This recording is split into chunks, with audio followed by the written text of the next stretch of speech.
नमस्कार, मैं दामिनी शर्मा सजग भारत में एक बार फिर से आप सभी का स्वागत करते हैं। देखिए, इस वक्त हरिद्वार में मौजूद है और 3 दिन का चिंतन शिविर किसानों की तरफ से लगाया गया। हालांकि शायद कुछ लोगों को ये ना पता हो कि चिंतन शिविर क्या होता है और हरिद्वार में अब किसान एक बार फिर से क्यों आ गए हैं। क्या ऐसा हरिद्वार में है कि लाखों की संख्या में किसान यहाँ पर मौजूद है, चाहे वो लाल कोठी हो, चाहे वो VIP घाट हो। कब्जा जो है वो किसानों ने इस वक्त जो है वो हरिद्वार में किया हुआ है।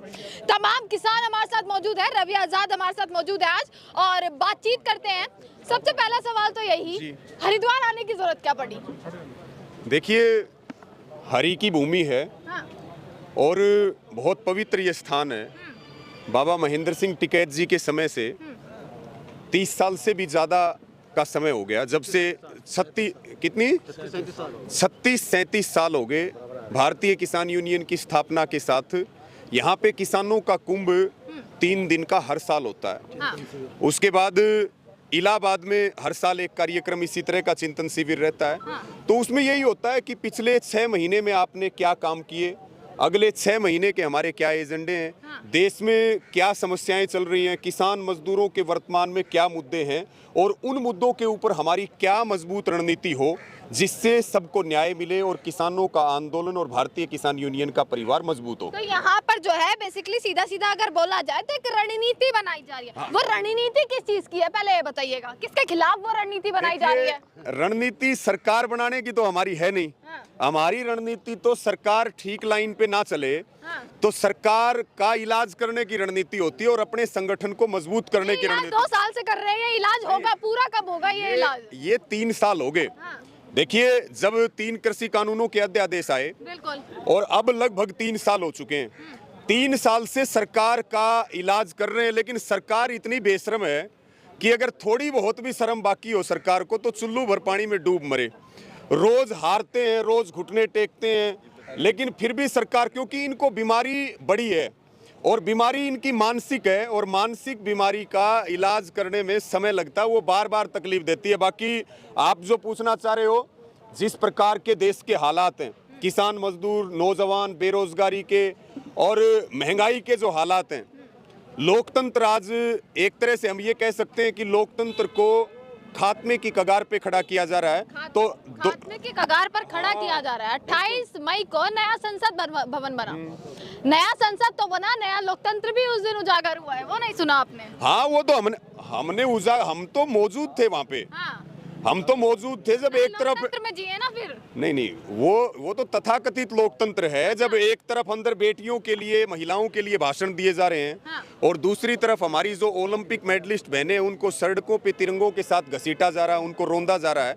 वो रूप आपने देखा, हमने देखा, पूरी दुनिया ने देखा। हाँ। लेकिन इनका इलाज 2024 में पक्का हो जाएगा। मतलब सीधा सीधा भैया, किसान आंदोलन में आए थे तो इनकी लड़ाई थी 2022 में ठिकाना लगा देंगे। अब उसके बाद इन्होंने 2024 पकड़ लिया है। ये क्या है, मतलब सीधा चुनाव से क्यों जोड़ देते हैं? नहीं, हम चुनाव से नहीं जोड़ते। देखिए, सरकारें बदलती रहेंगी, सरकारें आती रहेंगी, लेकिन भारतीय किसान यूनियन और किसान आंदोलन, सरकार चाहे किसी की भी हो, आंदोलन चलते रहेंगे। लेकिन ये जो सरकार है, हम मांग कर रहे थे कि हमें MSP का गारंटी कानून चाहिए। प्रधानमंत्री जी कहते थे C2+50 के फार्मूले के हिसाब से आपको किसान की उपज का दाम मिलेगा, कर्ज माफी होगी। वो नहीं देखेंगे? झुके प्रधानमंत्री वो नहीं देखेंगे? एक दो तारीफ भी जरा किसान करते तो अच्छा रहे ना। वो झुके नहीं। अच्छा। वो झुकाया है। अच्छा। झुकने में और झुकाने में फर्क है। हाँ। अगर वो खुद झुकते तो 750 से ज्यादा किसानों की शहादत नहीं होती। हाँ। अगर वो खुद झुकते तो किसानों को 13 महीने तक बॉर्डरों के ऊपर बैठना नहीं पड़ता।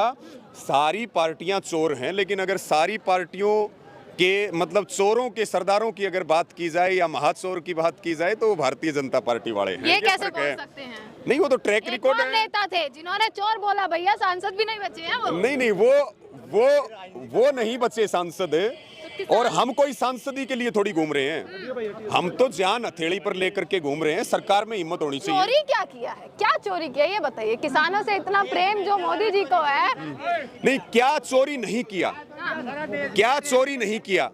देश की संस्थाओं को बेचा जा रहा है, बेरोजगारी ने 45 साल के रिकॉर्ड तोड़ दिए, महंगाई आज आसमान में है, किसान का कर्जा दुगना हो गया। प्रधानमंत्री जी कह रहे थे कि आमदनी दुगनी कर देंगे 2022 तक, लेकिन हमारे खर्चे और हमारे कर्जे और किसान की आत्महत्या दुगनी होगी। आज आप किसी भी उसमें जाकर के देख लीजिए, महिला सुरक्षा में देख लीजिए, आप प्रेस की स्वतंत्रता में देख लीजिए, भूखमरी में देख लीजिए। एक चीज तो आप बता दो जो मोदी सरकार में भारत पहले से आगे गया हो। विदेशी कर्ज में देख लीजिए, हम जहां थे उससे नीचे ही जाते गए। और अब तो लड़ाई ये है, अब तो अस्तित्व को बचाने की लड़ाई है। आगे पहले आंदोलन होते थे कुछ नया लेने के लिए, अब आंदोलन 9 साल में जो मोदी सरकार का जो समय रहा है उसमें जो आंदोलन चल रहे हैं वो चल रहे हैं जो है वो बचाने के लिए, आगे कुछ मांगने के लिए नहीं। 3 कृषि कानून हमने नहीं मांगे। हमारी मांग क्या थी? एमएसपी गारंटी कानून। प्रधानमंत्री जी ने वादा किया था एमएसपी गारंटी कानून का, कर्ज माफी का, 2 करोड़ नौकरी देंगे हर साल। अलग अलग राज्यों से, अच्छा आप चलो बात कर रहे हैं 2 करोड़ रोजगार की बात कर रहे हैं, महंगाई कम की बात कर रहे हैं, ये तो आपका आंकड़ा हो गया। एक आंकड़े सरकारी आंकड़े भी हैं जिसके बड़े बड़े पोस्टर निकाले गए हैं। यूपी में भी कहा गया कि यूपी का किसान बड़ा खुशहाल है। ये पोस्टर लगाए गए हर राज्य में, हर जिले में जो है हॉस्पिटल बनवाए हैं, हर जगह जो है सुविधाएं दी। कौन से आंकड़ों को जनता सच माने? देखिए, पोस्टर दीवारों पे लगाने की जरूरत नहीं है। अगर ढंग से काम करोगे तो लोगों के दिलों में अपने आप पोस्टर लग जाएंगे। जो दीवार पे पोस्टर लगता अभी है, नहीं लगे हुए लोगों सुन तो लो, नहीं जो पोस्टर दीवारों पे लगेंगे वो पोस्टर तो आंधी बारिश तूफान में जो है वो हट जाते हैं, और दिलों के पोस्टर कभी हटते नहीं। जितना खर्चा ये प्रचार में कर रहे हैं, सरकार तो कहती भैया दिलों में हम हैं, एडवर्टाइजमेंट, हम हैं दिलों में। नहीं, दिलों में जो है किसान है, और देश किसान और जवान का है, देश किसान और जवान का है। और जो हालात किसान के आज के दिन हैं, देखिए 750 से ज्यादा किसानों की शहादत हुई, उसका श्रेय आप सरकार को कैसे दे सकते हैं? वो किसानों का अपना संघर्ष है। और आप देखिए अग्निपथ योजना आई, नौजवानों को किस तरह से पीटा गया। उसके बाद हम हरियाणा की बात करें या और अलग अलग राज्यों की बात कर लो, कर्मचारी ओल्ड पेंशन स्कीम मांग रहे थे, इनका वादा है मैनिफेस्टो में, उनको जो है वाटर कैनन और आंसू गैस के गोले, उनको लाठियां मारी जा रही हैं। उसके बाद हमारी पहलवान बहन और बेटियां बैठी, उससे ज्यादा बड़े सबूत देने की जरूरत नहीं। जब प्रधानमंत्री चिल्ला चिल्ला के कहते थे टीवी पे कि बेटियों के साथ दरिंदगी करने वालों को फांसी की सजा होगी, फांसी की सजा होगी, बेटियों के साथ दरिंदगी करने वालों को फांसी की सजा होगी। लेकिन पहलवानों के मामले में क्या हुआ? एक बृजभूषण शरण सिंह को पहला ऐसा मामला, पोक्सो के मामले में गिरफ्तारी नहीं होती है, और वही बृजभूषण शरण सिंह गवाहों को प्रभावित करता है, वही नाबालिग पर दबाव डालता है।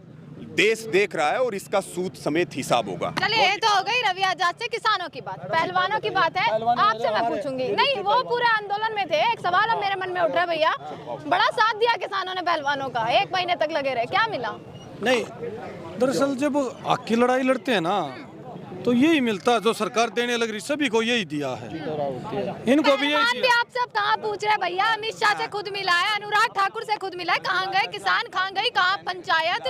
दरअसल क्या है, पहलवान भी षड्यंत्र का शिकार हुए हैं, क्योंकि उनने तो बेचारा ने खेल खेला था, राजनीतिक मापदंड नहीं दिए गए। आप उनसे उनका इंटरव्यू लोगे ना तो वो आपको बताएंगे किस विषय पे मुलाकात के बहाने एक तंत्र अपनाया गया। रेलवे के जो उनके कोच थे, अब ये कोई अलग सी औपचारिक मुलाकात है, लेकिन वहाँ पर जो बातें हुई उसमें सरकार ने उन बच्चों को अपने विश्वास में लिया कि आपकी हक हकूक की जो लड़ाई है उसमें आपको पूर्ण न्याय देंगे, लेकिन उस पूर्ण न्याय में उनके साथ धोखा किया गया है।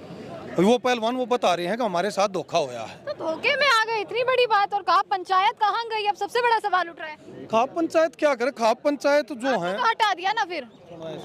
खाप पंचायत हुई, किसान हुई, ये वे लोग हैं जो इस चिंतन शिविर में बैठे ना, ये वे लोग हैं जिनको सरकार तो आंदोलनजीवी कहती है, और ये अपने आप को ये कहते हैं जब भी न्याय की लड़ाई होगी, पहलवान अगर हक मांगेंगे तो हम पहलवान बनकर आगे आओगे, किसान हक मांगेगा हम किसान बनकर आओगे, सुनो मजदूर हक मांगेगा हम मजदूर बनकर आओगे, छोटा व्यापारी जिसके पास हेलीकॉप्टर नहीं है वो हक मांगेगा हम व्यापारी बनकर आओगे। इस चिंतन शिविर में यही बातें सोची जा रही हैं। और इस देश में जब भी हक मांगा जाता है तो सरकार 4 ही चीज देती है, एक वाटर कैनन, दूसरा उसके ऊपर झूठी FIR, तीसरा उसको ऊपर लठ, चौथा उसके ऊपर गोली। तो किसानों को भी क्या जरूरत है, किसानों को भी क्या जरूरत है ये बताइए। आराम से बातें सुलझाइए, सरकार के साथ बैठिए, उनसे बातचीत करिए। आपका भी क्या है, ट्रैक्टर लेकर पहुंच जाते हैं, सड़कें घेर लेते हैं। और क्या लेकर पहुंचे भाई? अगर इन किसानों को हेलीकॉप्टर दिलवा दोगे तो हेलीकॉप्टर लेकर पहुंचे। क्या है तो ट्रैक्टर है तो ट्रैक्टर से लेकर पहुंचेंगे। लेकिन क्या है, सुनो, सत्ता के साथ लड़ाई लड़ने में आज देश में एक माहौल हो गया। उधर तो 4 चीजें हैं और इस तरफ ये किसानों का ये वर्ग बच गया। ये किसानों का ये वर्ग हर उस लड़ाई को तैयार है। जो भी आदमी को इस देश में हक नहीं मिलेगा, ये हर लड़ाई को तैयार, क्योंकि इस देश में मानसिकता बना ली। जो भी आदमी हक मांगना होगा उसके हकों पर कुठाराघात होगा और न्याय नहीं दिलाया जाएगा। क्योंकि यहाँ पे है ना, जो सरकार प्रधानमंत्री नरेंद्र मोदी जी हैं, गृह मंत्री जी हैं, मतलब ऐसी बदकिस्मती होगी इस देश की। जिस देश का प्रधानमंत्री रोज सुबह उठ कर झूठ बोलना शुरू कर शाम हो जाए, वो देश में कैसे तरक्की हो जाए? नहीं बताओ आप। सुनो 100 बार मन की बात कर ली, 100 बार कर ली, एक बार भी सुनी किसी की मन की बात? अगर मन की बात वो सुनते, ये इंटरनेशनल खिलाड़ी जिन्हें देश का मान सम्मान बढ़ाया, प्रधानमंत्री ने भी पता है कितने दिनों बाद 125 सालों में 24 ओलंपिक हुए हैं। 24 ओलंपिकों में एक मेडल आज तक एक लड़की मेडल आई है ओलंपिक का। कितनी पीछे हैं हम उस दुनिया से जिस दुनिया में इतने बड़े बड़े मेडल हैं। और उनका भी आरोप भी बस इतना था, अगर फेडरेशन में हमको न्याय दे दो, वहाँ पे छेड़छाड़ी आम आदमी को भी पता है, अगर वहाँ शोषण होता है उसको भी इस तरह से डिफेंड किया गया, इस तरह से डिफेंड किया गया। पूरा लावा लश्कर, सोशल मीडिया, सब कुछ मेन स्ट्रीम मीडिया उनके पीछे लगा दी गई। अगर जो भी आदमी आवाज उठाना वो है गलत हो जा। किसान आवाज उठाओ तो किसान गलत माने जाएंगे, पहलवानों ने आवाज उठाई तो पहलवान गलत माने गए। लास्ट में षड्यंत्र क्या होता है, ये तो चलो किसान थे, बड़ा संगठन था देश का, कोई मामला बढ़ गया और इतना लंबा चल गया, काम बात बन गई उनकी। लेकिन जो भी वर्ग इस वर्ग से नहीं आता, जो सरकार के ताने बाने और षड्यंत्र को नहीं समझ पाता, उसके साथ ऐसा ही शोषण होया। अच्छा, ये सभी जो तमाम मुद्दे हैं, क्या ये 2024 में देखने को मिलेंगे? सबसे बड़ा सवाल 24 में देखने को मिलेंगे, क्योंकि मिलेंगे, पक्का मिलेगा, 100 के 100% मिलेगे। वोट पर चोट तो नहीं करने वाले, ऐसा तो कुछ नहीं देखो, जब मोदी जी आए थे नहीं, मोदी जी ने कहा था, आपने कहा क्या मोदी जी ने कौन सा झूठ बोला? तो मोदी जी ने जो है 15 लाख हर प्रत्येक व्यक्ति के खाते में भेजने की घोषणा करी थी। पहलवान साहब सच पूछो, सच क्या बोला? मोदी जी ने 15 लाख हर किसी व्यक्ति के खाते में 15-15 लाख रुपए जाएगा। नहीं एक बात तो बताएं जी, मोदी जी जब हमारी बहन बेटियां मेडल लाती है ना, जब तो उन्हें बैठा के चाय पिलाते हैं, कहना मेरी बेटी है, और फिर वे अगर धरने पे बैठी है और उनके लठ बजाए जा रहे हैं, और जब मोदी जी चुप बैठे, जब उनके लिए वे बेटियां कुछ नहीं है, क्योंकि उनके अपनी निजी बेटी तो है नहीं, उन्हें औलाद का पता नहीं है, नहीं चंद कदमों की दूरी पे वे बेटियां जो है पुलिस के उससे लठों से। अब तो खत्म ना वो मुद्दा, अब तो खत्म। अब क्या ये शुरुआत है या खत्म हो चुका है? विनाश काले विपरीत बुद्धि, अब इनका क्षमा आ गया है। 24 में ये सरकार नहीं बनेगी। माँ काल का मंदिर में आप जाके देखो, जितनी मूर्तियां बनाई गई थी ना, सब अपने आप टूटने लग रही हैं। ये भगवान का भी संकेत है। जिस धार्मिक किस्म से ये लोगों को ठगते हैं ना धर्म के नाम पे, वहाँ धर्म के नाम पर जाके देखो माँ काल मंदिर में, इनको भगवान भी ये इशारा दे रहा है, अब आपके पाप का घड़ा भर चुका है। क्योंकि देश में किसान जो जाति है, जो दुनिया का पेट भरे है, पेट भरने वाले का पेट काटने लग गए, कहाँ से इंसाफ होगा? कहाँ भगवान इन पर खुश होगा?